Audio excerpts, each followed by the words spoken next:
Coming up on AgweekTV, USDA begins the process of disseminating coronavirus assistance to farmers and ranchers. We'll find out how beekeepers are handling the pandemic. We'll look at the status of weed resistance and mitigation efforts. And pork processing plant capacity takes a setback.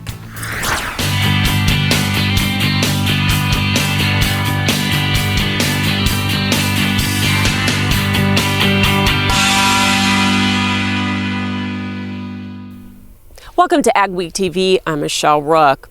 Most commodity prices were hurt by COVID-19, but especially livestock.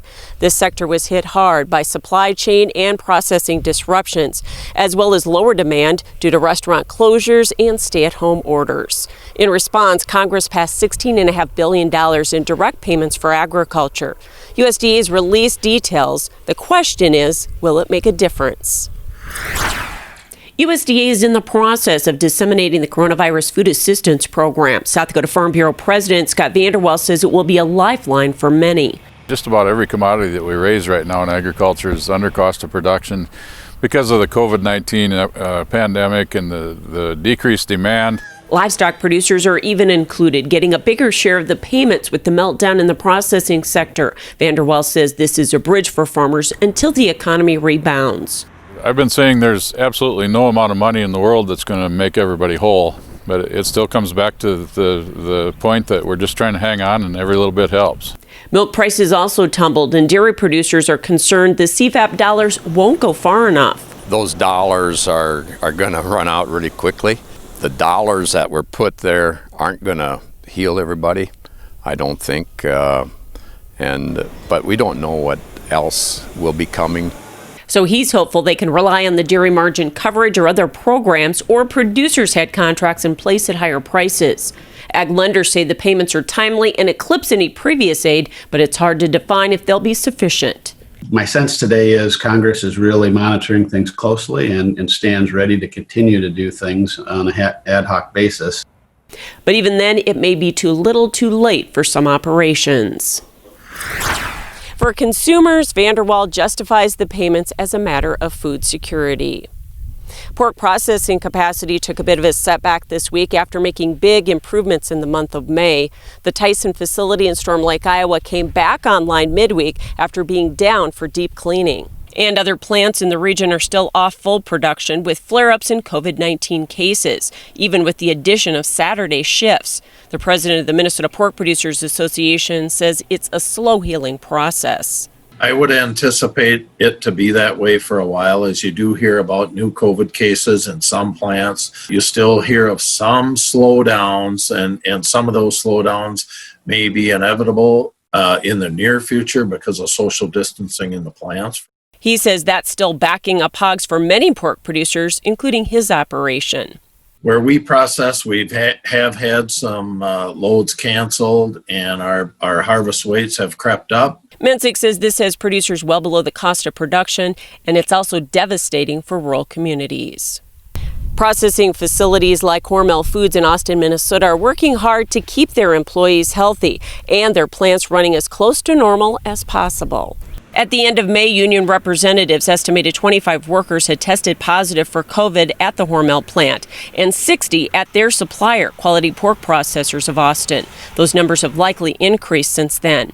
However, the total of positive cases is not being publicly reported because it changes quickly. I can tell you that at least in the Hormel Foods operation, for a plant the size that it is, it's over 1,800 employees.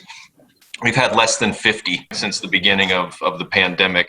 Hormel officials say they've kept the numbers low through their Keep COVID Out campaign, which included education and innovative safety protocols. They also increased PPE for workers, implemented entrance screenings, and worker bonuses. Planting is wrapping up in most of the region, except North Dakota, but with more cooperative weather, farmers there did make some progress. In fact, they planted another 21% of the corn crop in the week ending May 31st. It's still estimated about 1 million acres, though, could be put into prevented plant in North Dakota. Soybean planting is finishing up, except for South Dakota, which has 20% left to plant, and North Dakota has nearly half the crop to seed. And only 15% of the spring wheat is left to plant in North Dakota, but emergence is behind at 52%. Minnesota is at only 71%. Up to 30% of soybean acres in southeast North Dakota may have shifted to Enlist technology this season in the ongoing fight against weed resistance. Crop consultant Greg LaPlante has been scouting fields and giving farmers advice for nearly 40 years in southeast North Dakota. Over the past 30 years, he's seen the evolution of weed species and the rise of resistant weeds. The current primary focus is water hemp and keeping Palmer amaranth out.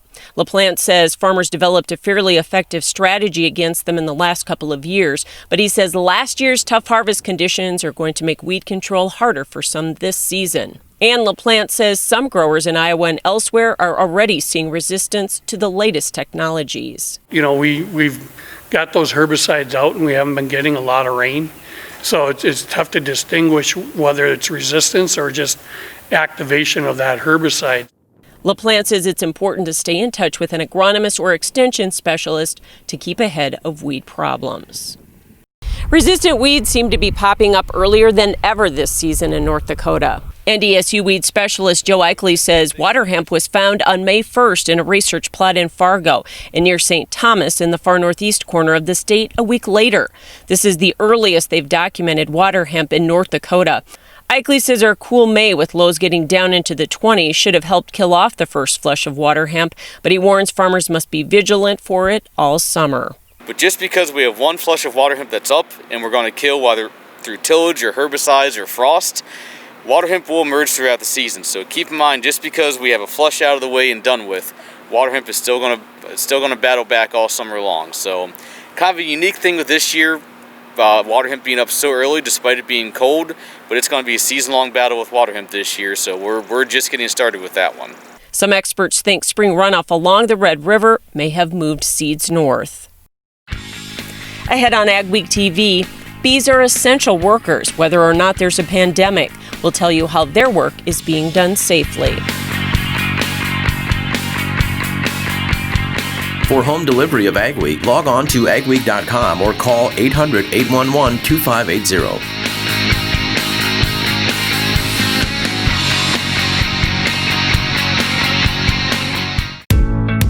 Make sure your farm equipment is season ready with an uptime inspection from your Titan Machinery service professionals.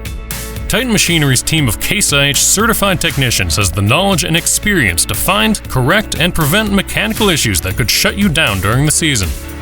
Your planting and harvest windows are short. For genuine Case IH parts and service, schedule an off-season uptime inspection at Titan Machinery today. Titan Machinery, your local Case IH dealer. When you think about it, productivity starts at planting. So it's time to rethink how productive your planter can be. We did with the new Case IH 2000 Series Early Riser Planter. We rethought your row unit so it's tougher, more accurate. We rethought your meter, took the most precise technology, factory installed it. We rethought every inch of the Case IH Early Riser Planter to make it the most productive planter around. And if you think about it, that's exactly what you want. We have products that no other companies have. That gives us a bit of an advantage and a bit of an edge, and it provides some security to our customer base that we've been here, we're here to stay, and we want to still provide these new innovations to the customers today. It's cold granulated products where we're putting together multiple nutrients. We've got products in our Micro Essentials lineup that contain sulfur and zinc, and we also have products on our potash side which contain boron, which is a newer product for us, which is called Aspire. This is Dennis Beliski reminding you we do auctions and we do them well. You've built your operation with hard work, and when it's time to sell, all or part, you deserve the best. Details from repairs and preparation to promotion and settlements are not routine. Chances are you'll only do this once, so we'll tailor an auction just for you and get it done right. On-site at your farm or added to one of our highly successful Alaris Center auctions, we have the skill, reputation, and integrity to meet your needs with best-in-class commitment and quality service. Find us at resourceauction.com or call 701-757-4015.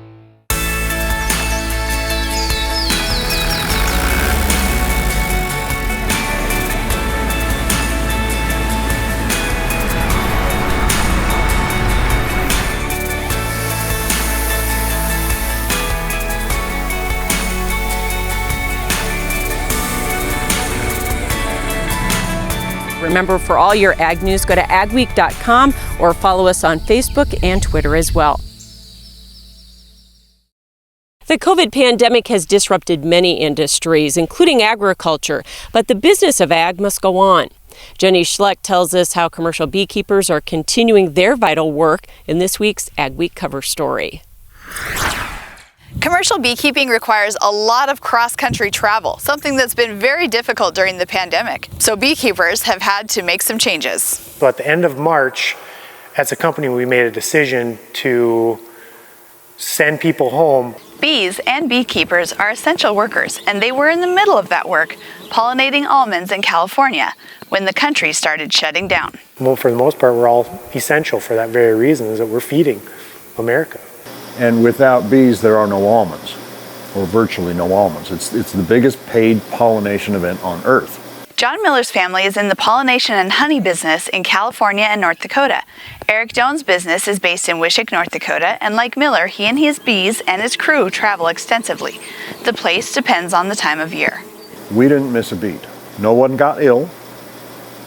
We worked well with our farmers. We collaborated, we cooperated. So Doan and Miller, like others in the pollination business, kept traveling with their bees. After almonds, Miller Honey moves on to other crops like apples, plums, apricots, and cherries. Doan's Danzig Honey eventually sent some of its crew home, but others kept working. We, just kind of educated ourselves, and then you start to take, calculated risks. And so we just kept working through the season, and the bee work got done, and we closed everything up and we came home. I don't know anybody took a day off. This is ag. This is what we do. They had to get back to North Dakota and neighboring states where they spend the summer making honey. You just keep going. It's farming. And with a third of the world's crops needing pollination, the bees don't stop either. In Wishick, this is Jenny Schlecht for Agweek. Low commodity prices and marketing news can make farmers wary of their marketing decisions, but commodity advisors say it can pay to stay focused, especially during the volatile months of June and July. John Haber of Redfield Investment Services in South Dakota works on grain and cattle marketing with a group of associates in South Dakota, southern Minnesota, and Iowa. The group of 7 brokers have 230 clients, farms ranging from up to 30,000 acres. Most of the prices for cattle and grain are lower than the cost of production. They have crop insurance guarantees behind them, which reduces their incentive to market grain. But right now, he says the game is about who can produce the most and lose the least. I am a free enterprise kind of guy, but let's put the cards on the table. Let's create an equal playing field for the packer, for the cattle feeder. Let's make it fair. Haber says despite the uncertainty, he thinks the future for agriculture is extremely bright since everyone in the world still needs to eat. The former manager of the Ashby, Minnesota elevator, in prison for stealing $5 million from the co-op, is asking to get out because of COVID-19. Jerry Hennessy was sentenced to 8 years in prison but has only served 9 months. He's asking for a compassionate release because of health concerns about being exposed to the illness in prison because he has diabetes and high blood pressure. Hennessy is at the Butner Low Security Prison in North Carolina. It's known as a COVID hotspot. A federal court will decide on his request. Coming up on AgweekTV, do current conditions mean prevented plant acres again this year? And later, the pandemic means big changes for U-Pick berry farms.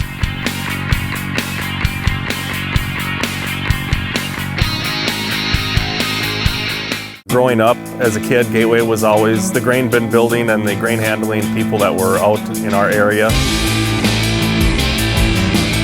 One of the reasons we chose to go with Gateway was they're the leader in the industry and they are the #1 Brock dealer in the United States. We've really liked the Brock design and some of the designs that Gateway has come up with throughout the years.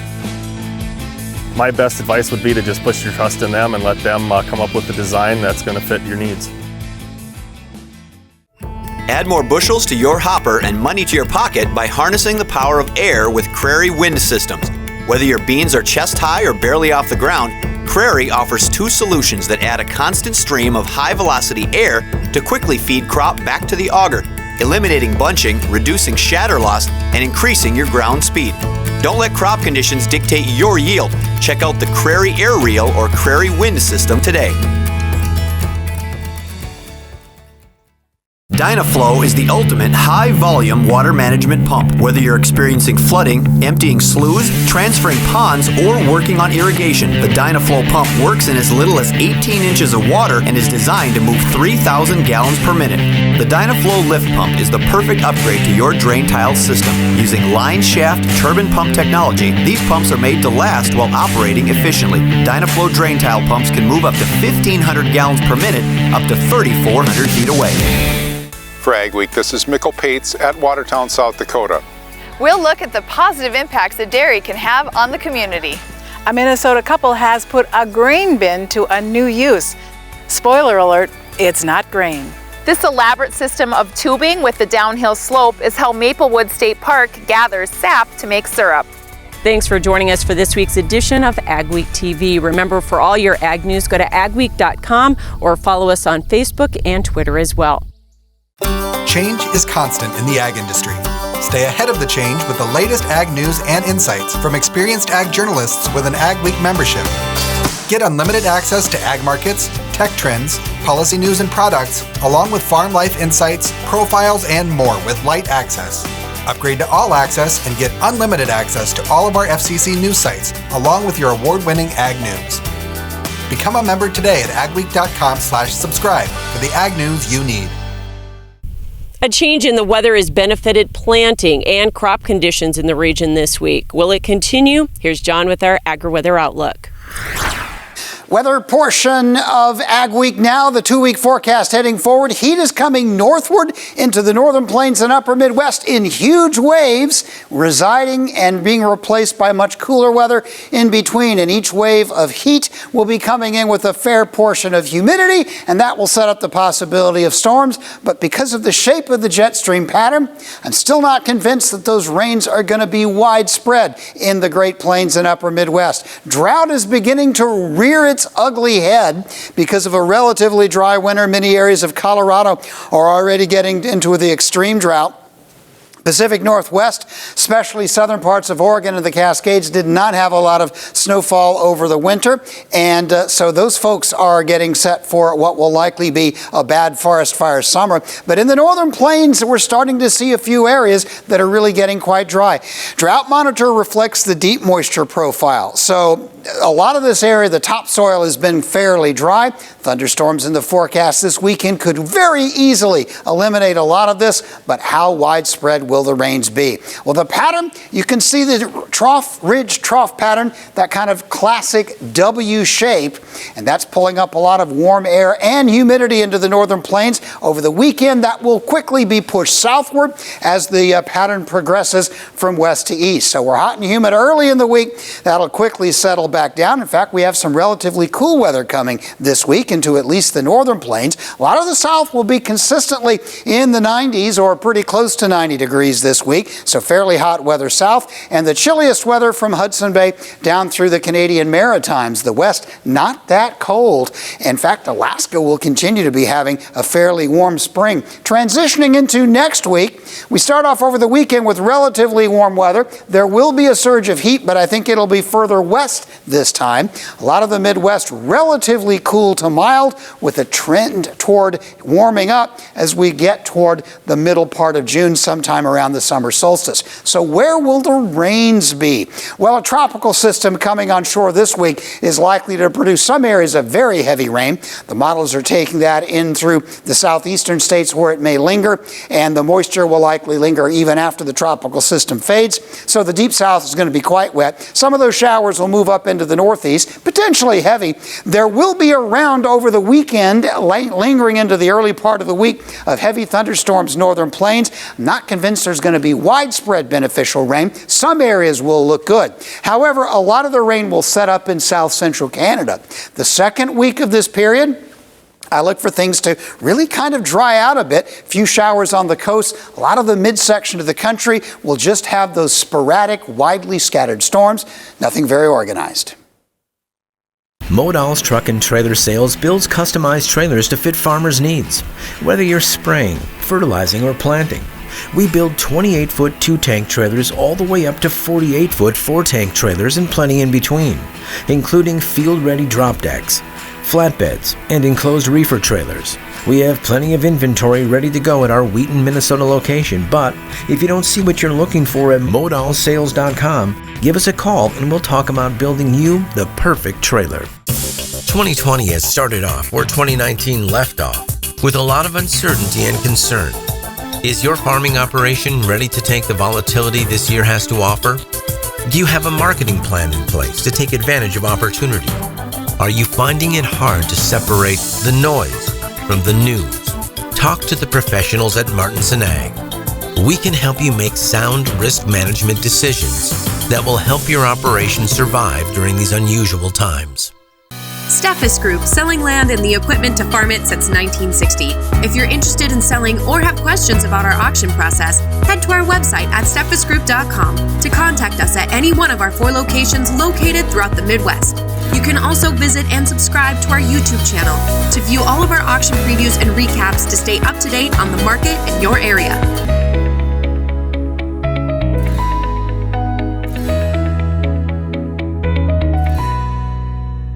At Superior Grain Equipment, we're committed to quality and service, offering you the best in grain storage and dryers for any size operation. Our experts will work with you to determine the most efficient and economical storage solution for your needs. We help protect your bottom line and your future with the industry's best bins and warranties. Make the superior choice for protection today and tomorrow with Superior Grain Equipment. We're going to talk today about a revolutionary auto steer product that you guys have developed. We back one of these things in, it'll drain a 40-acre patch just within hours. What can you tell us about what dairy farmers do to make sure that their animals are happy? Their care is our primary concern. Is there still time for producers to get storage bins up? Absolutely. We still can definitely get something up and ready for corn harvest.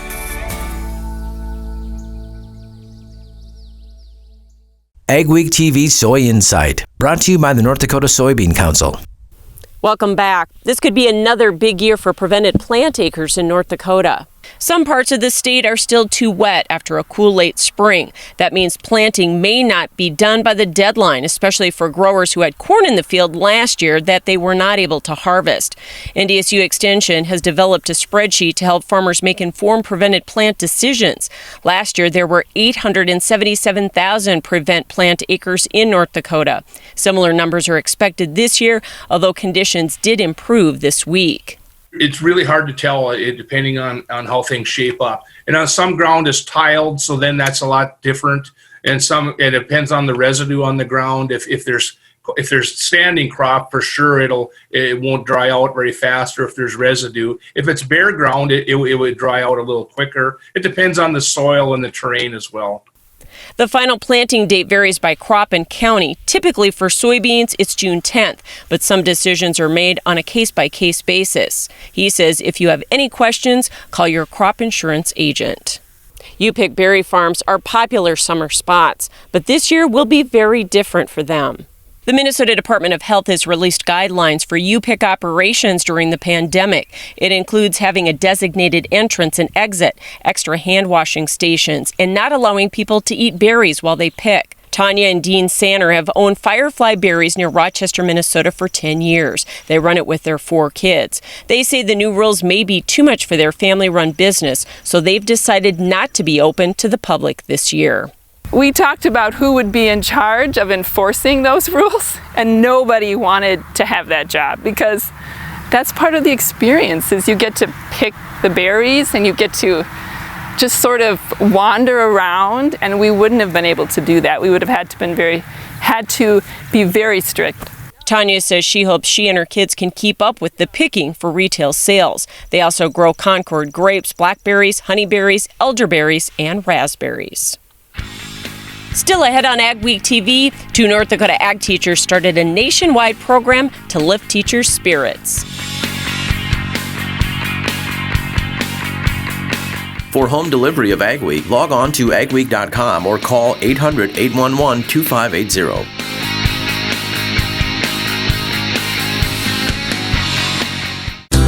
Luckin Trucks and Parts sells quality used parts for all makes and models. With over 50 acres of trucks and parts and new inventory arriving daily, Family owned and operated since 1966, Luckins specializes in the sale of quality used medium to heavy duty truck parts as well as pre-owned trucks, trailers, and construction equipment. If it's on a truck, we got it. Call us today and let us get you your part. When planting season comes around, time is precious and you don't have a moment to waste. This spring, keep your planters rolling with a user-friendly seed tender from North Star Ag. We have seed tenders for every size operation from Meridian, Unverferth, and J&M. North Star Ag also sells a variety of Valmar spreaders, the leader in air boom delivery. Uptime is crucial. Keep your crew in the field longer with a fuel trailer from Thunder Creek. Visit NorthstarAg.com to see our complete new and used inventory or give us a call. The best land rollers in the industry are built right here in North Dakota. And now, they carry a 10-year factory warranty. With sizes from 15 to 91 feet, Summers has the right fit for any operation. Go to summersmfg.com or visit your local dealer to learn more about the full line of Summers field-tested tough equipment.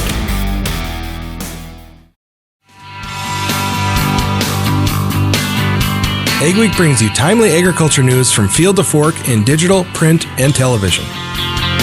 Fresh every week, join Jenny Schlecht from the Agweek editorial team and me, Al Windmill, from the sales and marketing team for a deeper dive into farm and ranch stories, along with guest interviews with personalities from the world of agriculture.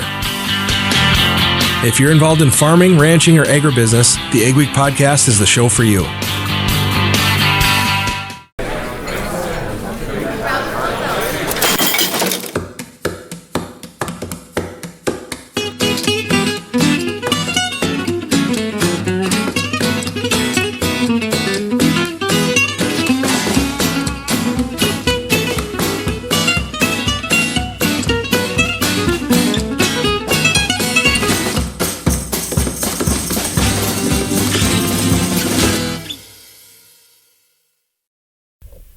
Two North Dakota ag teachers launched a program to brighten the spirits of fellow teachers during the pandemic.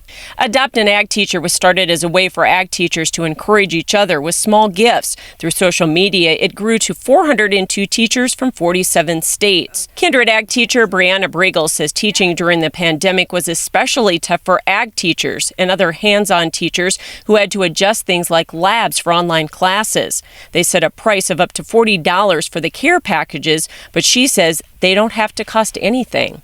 Teachers have sent different care packages, could be school supplies, maybe it's a t-shirt, anything, a handwritten letter, a lesson plan, anything that they feel like might help brighten the spirits of the teacher that they adopted. Nikki Fideldi-Dahl, the ag teacher at Center Stanton High School, organized the program with Bregel. They say they may continue it next year. Thanks for joining us for this week's edition of AgweekTV. Remember, for all your ag news, go to agweek.com or follow us on Facebook and Twitter as well. Have yourself a great and safe week.